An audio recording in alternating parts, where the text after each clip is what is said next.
plan to train and retain more NHS doctors and nurses.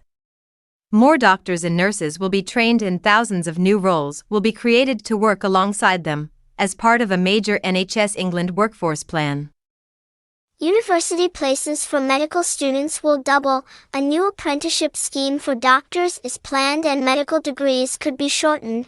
Prime Minister Rishi Sunak said the delayed workforce plan was historic and had taken time to get right. Critics say poor working conditions in the NHS could undermine the plan.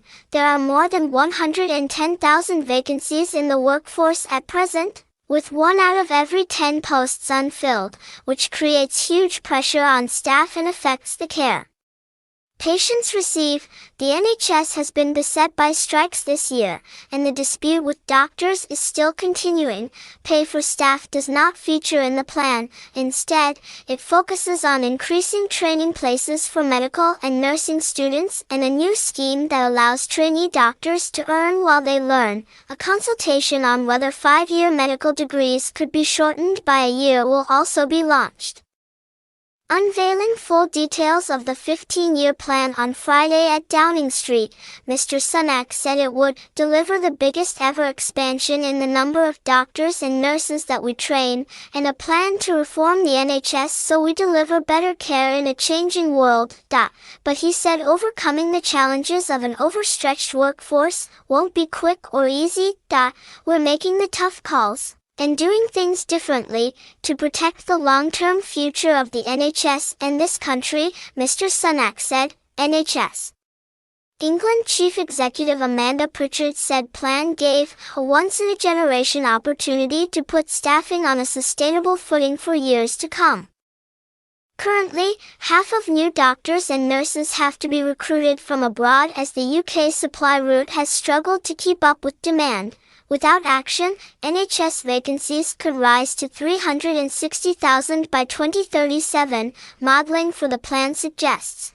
To help achieve the goals, the government has promised £2.4 billion over the next 5 years. Mr. Sunak called it one of the most significant commitments he would make as Prime Minister. The targets for 2031 include doubling medical school places for student doctors to 15,000 a year, a 50% increase in GP trainee places for junior doctors, 24,000 more nurse and midwife student places a year, close to double the number now, doubling training places for nursing associates to more than 10,000 by 2031, increasing training places for physician associates to 10,000 by 2036. The role of nursing associate bridges the gap between healthcare assistant and nurse, while physician associates help doctors to diagnose and manage patients. They can work in GP surgeries or hospitals. The new roles will mean more qualified staff can focus on spending time with their patients.